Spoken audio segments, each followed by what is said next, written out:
With his new fortune, Mayor Rothschild set up 5 family banks to be run by each of his 5 sons in London, Paris, Naples, Frankfurt, and Vienna.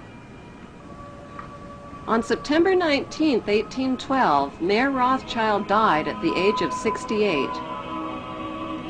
He left instructions that the amount of the inheritance must never be made public, that secrecy and ruthlessness must be used in all business practices, and that family members must intermarry with their own blood relatives to keep the family fortune all in the family.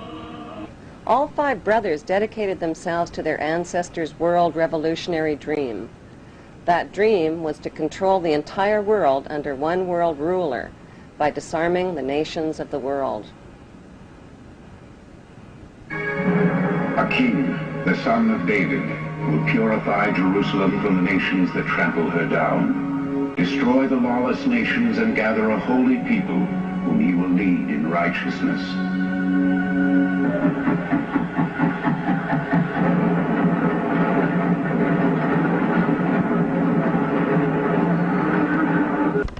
Mayor Rothschild's most successful sons were Nathan, who ran the London Bank, and James, who ran the Paris Bank.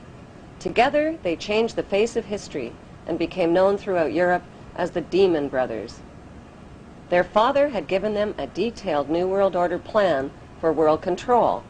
Adam Weishaupt wrote and completed the plan on May 1st, 1776 with Rothschild financing.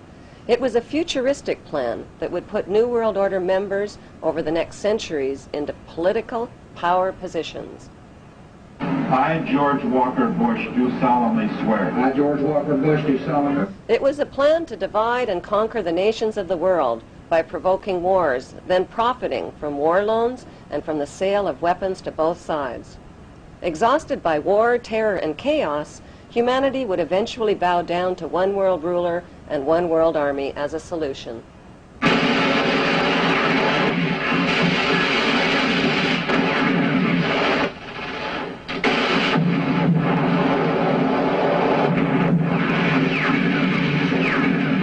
It was a plan to control public opinion by purchasing the controlling shares in TV networks, newspapers, publishing houses, and film studios.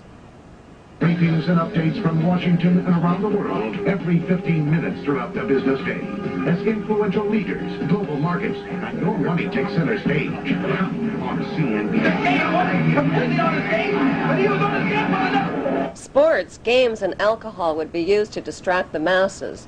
Laws would be changed, banks would be monopolized, and people and nations would be made into obedient debt slaves.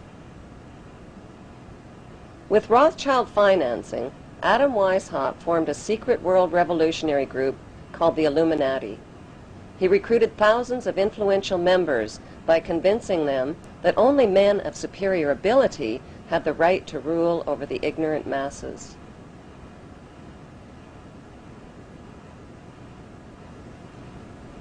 French police exposed the plan when they found documents on an Illuminati courier who was struck by lightning while traveling from Germany to France. The Illuminati was forced underground. They took refuge in the lodges of a secret brotherhood called the Freemasons, who practiced death and rebirth rituals and whose history dates back to the construction of Solomon's Temple.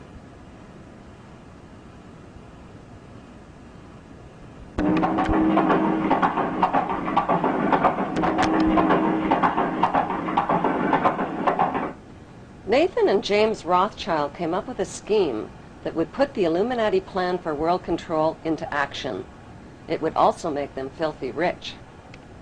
The brothers helped finance both sides of Napoleon's famous Battle of Waterloo between the French and the English.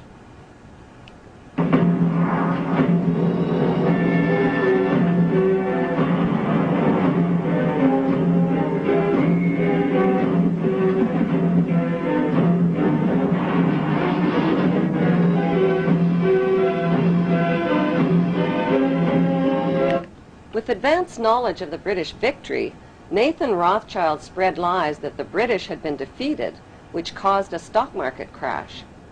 While panicked English investors sold their life savings, Nathan bought up their market shares for pennies on the dollar.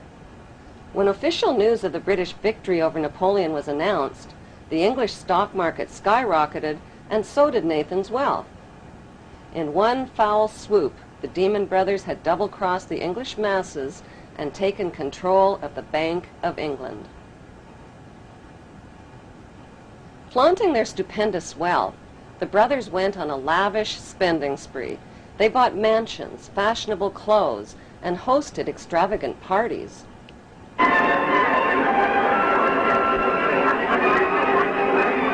By 1818, they had picked the pockets of French investors by crashing the French government bond market. According to plan, the brothers formed the world's first international bank and named it N.M. Rothschild and Sons.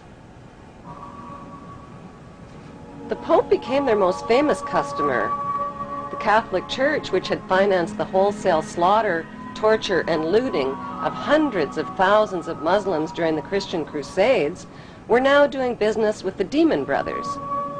By 1823, the Rothschilds were guardians of the entire papal treasure and took over the financial operations of the Catholic Church.